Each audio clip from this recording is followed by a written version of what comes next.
Bonjour à toutes et à tous et bienvenue sur Branchet TV, votre web TV spéciale médecin bien assuré.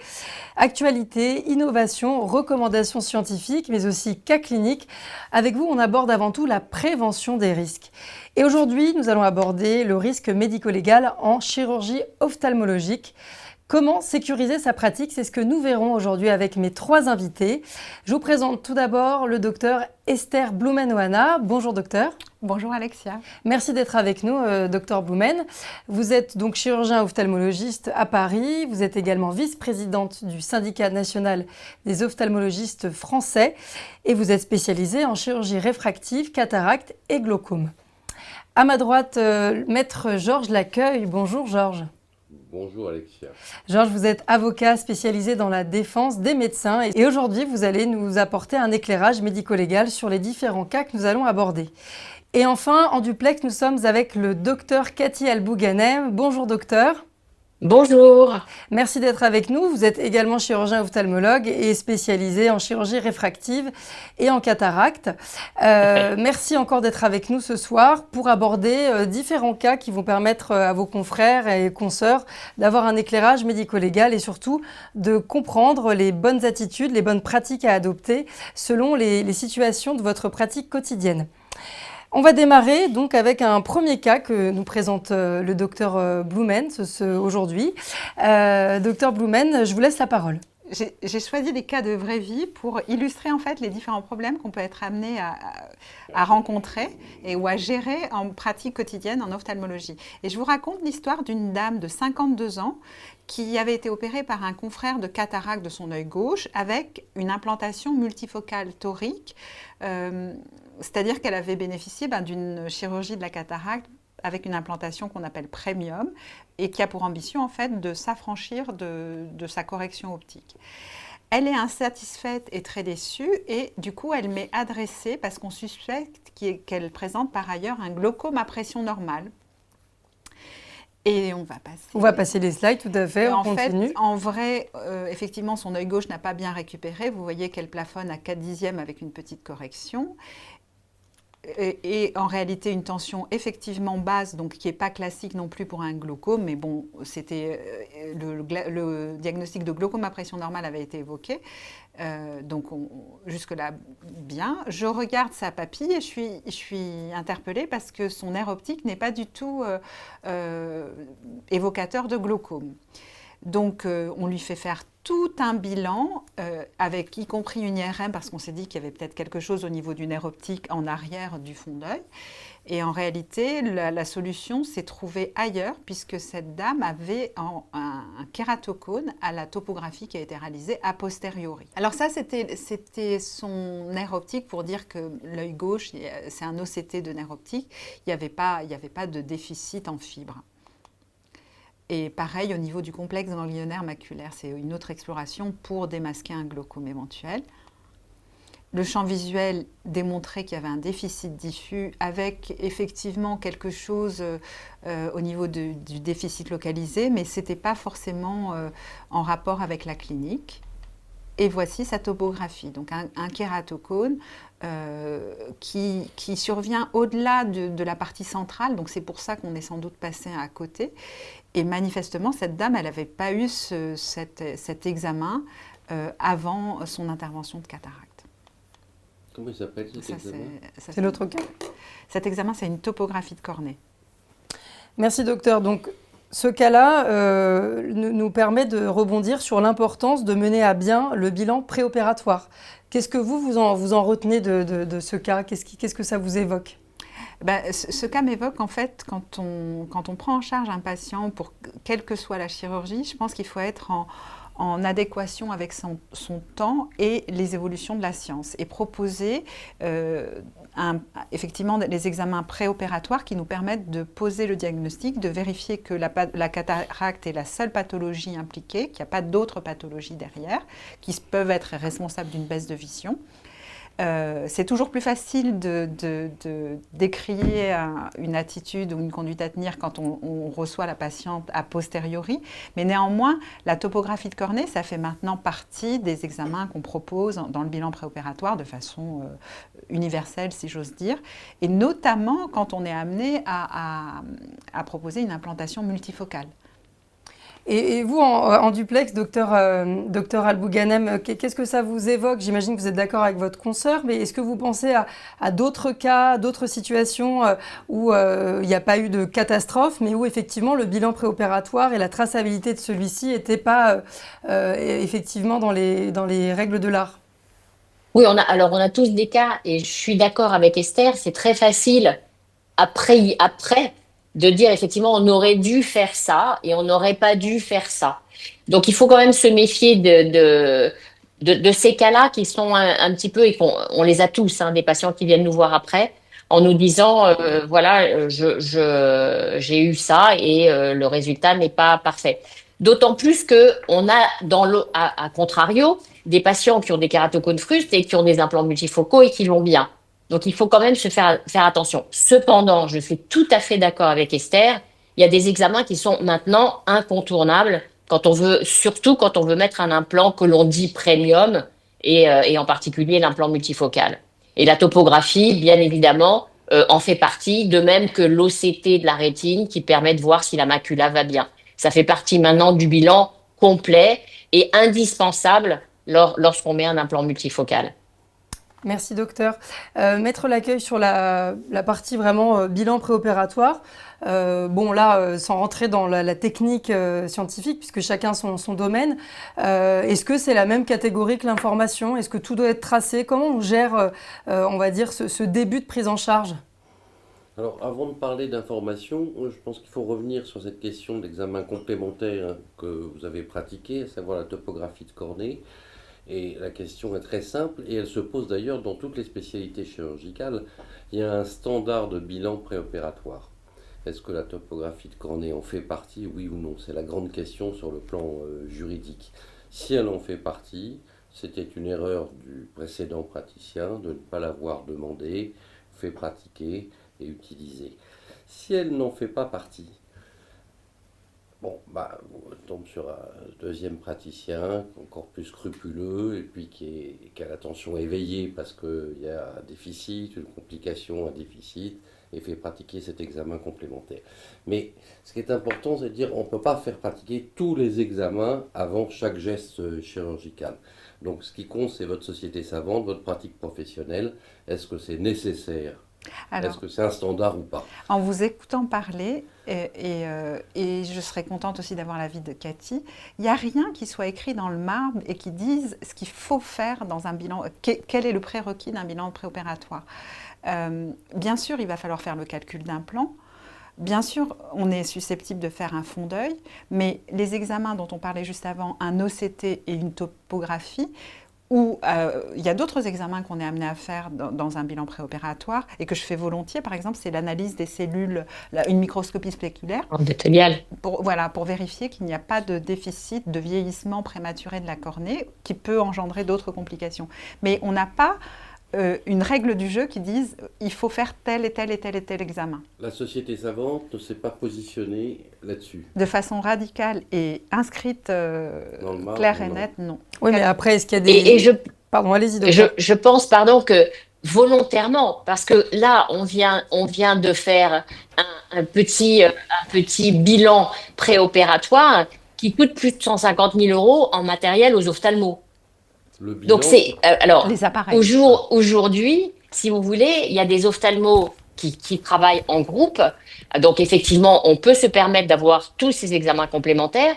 Quand vous êtes tout seul et que vous travaillez dans des zones désertiques et que vous ne faites pas de chirurgie réfractive ou bien pas beau, voilà, vous n'avez peut-être pas les moyens et le temps de faire tous ces examens. Parce qu'on parle beaucoup, si vous voulez, aujourd'hui, on est on fait grève, hein, donc il y a aussi pour ça, si vous voulez, c'est pour ça qu'on n'a pas gravé dans le marbre, parce que aussi, pour ne pas mettre tout de suite à l'échafaud l'ophtalmo qui n'aurait pas fait tous ces examens.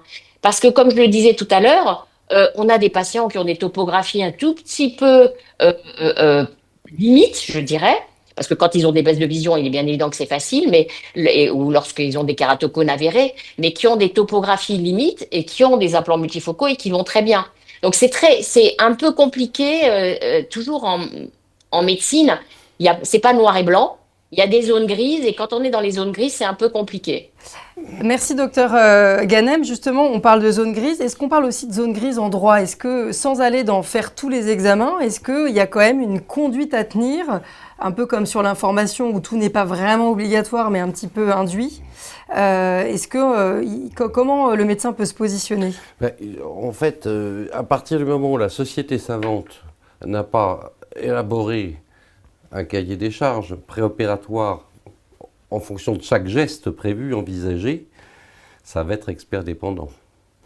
Et la situation que vous venez de décrire en termes de coûts de matériel, etc., pose un véritable problème de santé publique. Parce qu'on ne peut pas incriminer les ophtalmologues dans un désir médical, qui n'ont pas les moyens de s'acheter tout ce matériel, qui ne peuvent pas solliciter de tels examens systématiquement, et on peut encore moins les voir condamnés a posteriori parce qu'ils ne l'ont pas fait si ce n'était pas impératif. Donc il y a un vrai problème, et je trouve sur une question comme ça que votre spécialité gagnerait tout de même à établir un minimum de cahier des charges. Guidelines. Oui, pour protéger, et protéger dans tous les sens, à savoir que l'ophtalmo qui n'aurait pas ce matériel pourrait dire je ne l'ai pas, j'envoie à quelqu'un d'autre pour pratiquer cet examen, quitte à ce que le patient revienne chez moi pour l'opérer. Mais qu'on ne vienne pas lui reprocher de ne pas l'avoir fait alors que le malheureux n'a pas le matériel. Donc je trouve que ça serait bien de rationaliser pour essayer, autant que faire se peut, de sortir de cette zone grise ou de cette zone d'ombre. Merci Maître Lacueille. On va passer au deuxième cas, toujours avec vous, docteur Blumen-Ohana. Un deuxième cas pour évoquer donc le défaut potentiel d'information, ou en tout cas comprendre comment délivrer l'information aux patients et la tracer. Et je vous laisse donc, docteur Blumen-Ohana, présenter ce deuxième cas. Ouais. Alors c'est un cas très triste en fait, et qui m'est arrivé personnellement, donc j'en parle volontiers, parce que ça fait 25 ans au moins que j'opère, et je n'ai pas eu jusqu'à présent cette complication. Il s'agit d'une endophtalmie, donc c'est une infection intraoculaire majeure. C'est la complication la plus redoutée, je crois, enfin en tout cas pour moi c'est celle que je redoute le plus, et contre laquelle on lutte en respectant les règles d'asepsie au bloc opératoire, en travaillant dans un bloc opératoire, en injectant un antibiotique, ce qui a réduit nettement le taux de survenue de cette énorme complication à la fin de l'intervention dans l'œil, et en surveillant mes patients en post-opératoire avec des recommandations importantes. C'est effectivement le problème qu'on évoque de façon systématique avec les patients. Et le cas que je voulais vous raconter, c'est une dame qui présentait un syndrome polymalformatif, une jeune dame qui avait de façon prématurée une cataracte, une jeune dame, elle doit avoir 58 ans. Jeune parce que c'est... Tout est subjectif. On est d'accord, Esther. Il n'y a pas de problème. Moi, je suis d'accord avec cette appréciation. Moi aussi. Donc, une jeune dame de 58 ans. Voilà, une jeune dame de 58 ans qui avait une cataracte prématurée, qui m'était adressée pour ça, et qui avait, du fait de son syndrome polymalformatif, une malocclusion palpébrale et des cils trichiasiques, c'est-à-dire des cils qui rentraient à l'intérieur de l'œil. J'avais vu venir, et c'est ce que j'écrivais dans la lettre à mon correspondant, un éventuel problème d'ulcère post-opératoire, parce que la cornée étant exposée, donc j'avais pris les précautions de mise, j'avais mis de la pommade en post-opératoire, etc. Et il se trouve que cette dame, je la vois le lendemain de son intervention, elle était très contente parce qu'elle avait récupéré.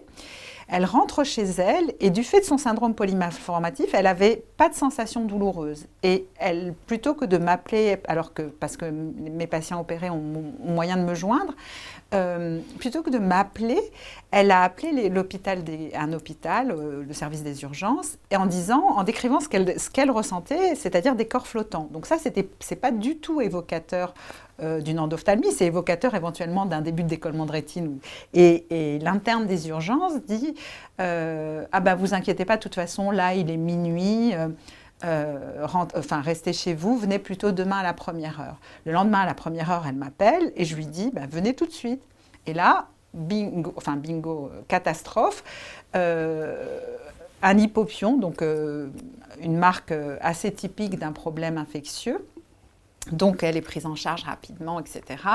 Je me démène comme jamais parce que sincèrement...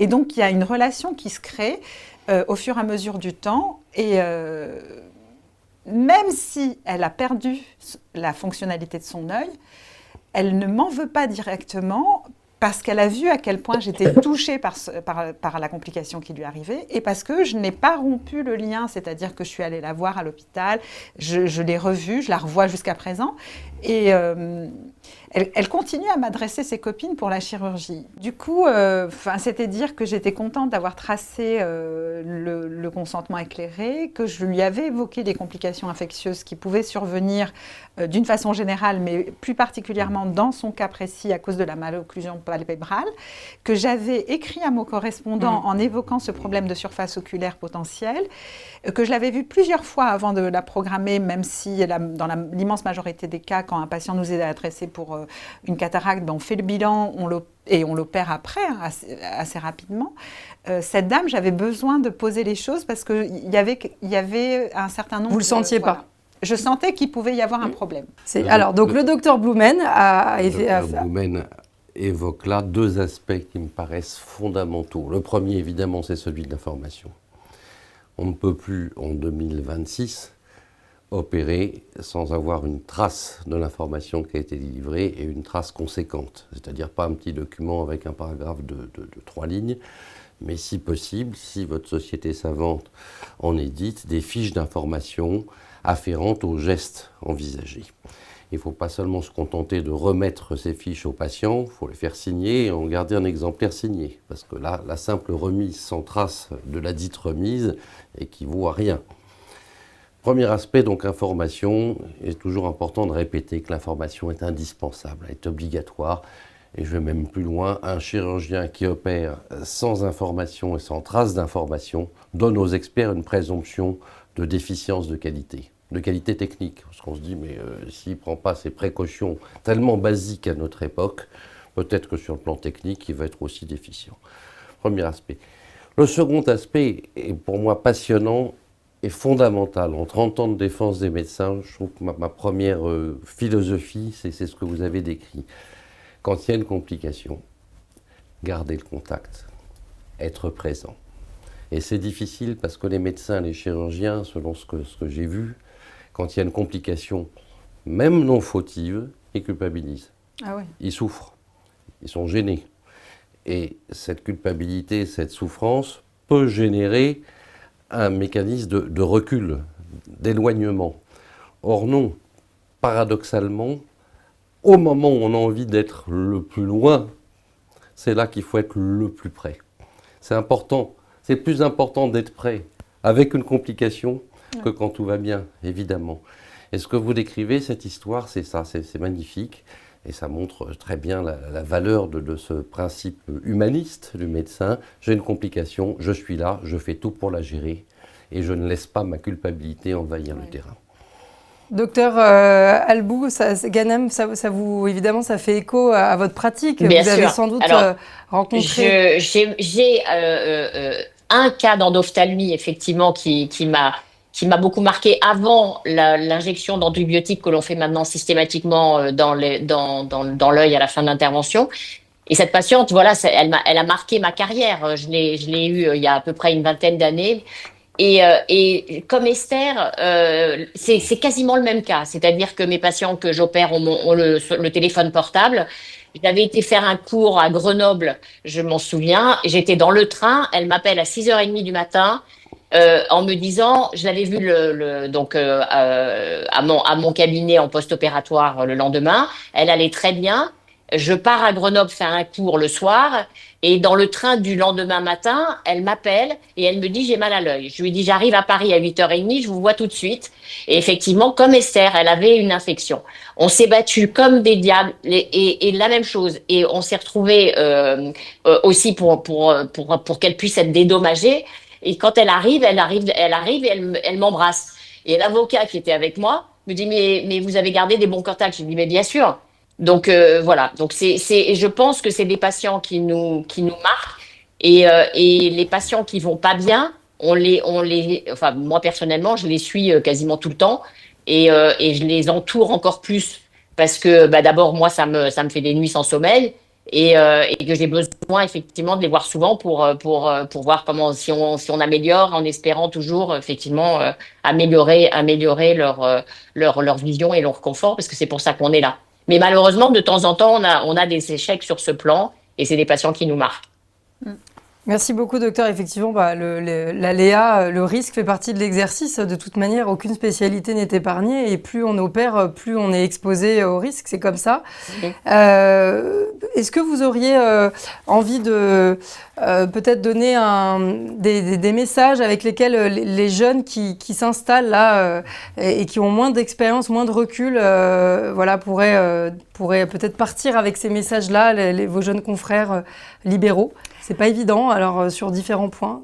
Moi, je le dis, si vous m'interrogez, je le dis volontiers aux internes qui m'accompagnent. La chirurgie, c'est vraiment l'école de l'humilité. Et quand je me revois, moi, des années en arrière, c'est vrai qu'on se sent très puissant, entre guillemets, en tant que chirurgien. Et en ophtalmo, c'est vrai qu'on a des résultats qui sont spectaculaires parfois, on se croit les plus forts. Mais alors, dès que vous avez ce sentiment-là, il y a tout de suite un rappel à l'ordre qui vous dit on redescend sur Terre, il peut y avoir des complications. La chirurgie, même quand on opère très bien, on a des complications. Et je me souviens de ma première patronne, chef de service, qui était très sage et qui disait, mais en fait, il y a que les personnes qui ne font rien à qui il n'arrive rien. Et c'est tellement vrai. Je suis sûre, Cathy, que tu veux... Oui, je partage tout à fait ton avis. Et c'est vrai qu'on a des petits rappels à l'ordre de temps en temps qui nous montrent qu'on n'est pas, qu'on n'est pas infaillible d'une part. Même si on essaye de faire le mieux possible, on n'est jamais à l'abri d'un aléa ou même d'un patient qui n'a pas le résultat, même que si nous, on trouve que c'est bien, de temps en temps, ils ne sont pas tout à fait satisfaits de ce qu'on a fait. Et voilà, il faut en tout cas les entourer, ne pas demander avis aussi, c'est-à-dire dire voilà, écoutez, moi je peux vous envoyer à quelqu'un, on va voir pourquoi vous n'êtes pas aussi bien que ce que j'espère. On a tous des cas comme ça qui circulent entre nous et je crois que ne pas garder le patient pour ça quand on a un problème qui se pose, je crois que c'est la première chose aussi d'avoir des correspondants même en ophtalmo, hein. Et d'avoir voilà les copains, écoute, j'ai un cas, je sais pas, il est pas bien et moi je comprends pas pourquoi, qu'est-ce que t'en penses? Voilà, il faut et voilà, c'est ça aussi l'humilité et je crois que d'avoir de passer la main de temps en temps parce on peut avoir un œil neuf, trouver des choses pour lesquelles on est peut-être passé un petit peu à côté et puis voilà, entourer les patients et puis être humble. Oui, et puis moi, je voudrais éventuellement rajouter autre chose parce que notre spécialité s'est enrichie, c'est bien, il y a de plus en plus. C'est se rappeler qu'on peut avoir un problème à un instant quelconque, c'est le code de déontologie. Rappeler aussi qu'on est confrères et que c'est important quand on est amené en deuxième avis à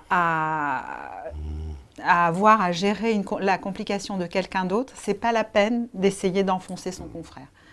Ok, oui. Ça, là, je suis d'accord avec toi, Esther, parce qu'on a tous des confrères qui, de temps en temps, et je pense que, maître, vous ne nous contredirez pas, on a souvent le confrère qui fait la plainte, en fait, en disant « Oh là là, qu'est-ce que vous avez eu, qui vous a fait ça, etc. » Et c'est vrai la déontologie, c'est d'essayer de comprendre. Et c'est ce que je disais tout à l'heure, c'est très facile de dire « Tiens, j'aurais dû faire ça, vous n'auriez pas dû avoir ça. » Parce que rétrospectivement, c'est tellement facile quand on est en deuxième avis et qu'on a vu le résultat, de dire pour finir, moi j'aurais mieux fait. C'est pas si facile que ça en première intention. C'est clair. Une remarque, Maître Laccueil? Moi, je suis évidemment totalement d'accord avec ce que vous venez de dire toutes les deux. Et je crois que cette position de réserve, d'humilité, tient d'une part à la déontologie, qui a des fondements humanistes, mais elle tient aussi à la prudence et à l'intelligence. Parce que se positionner au-delà du problème, au-delà du précédent confrère, c'est garder un champ de manœuvre beaucoup plus important que si on tombe dans la cour des dénonciations, des griefs sur le précédent, etc. C'est s'exposer soi-même si on a, comme le précédent, un mauvais résultat, à des critiques du même type. Donc effectivement, à plusieurs titres, déontologie, hauteur de vue, et en même temps, comme vous l'avez très bien décrit toutes les deux, accompagnement au maximum lors d'une complication. Oui, parce que je crois qu'en plus, en chargeant, entre guillemets, le confrère, on n'aide pas le patient. Non, pas du tout. Non, ça l'angoisse, bien sûr. Bien sûr. Merci à tous les trois, merci beaucoup à tous les trois pour cette émission Branché TV très intéressante et qui j'espère éclairera les internes, les chefs de clinique et vos confrères et consoeurs déjà installés. À très bientôt pour une émission Branché TV. Au revoir à tous les trois, merci. Merci. Merci beaucoup. Merci. Merci.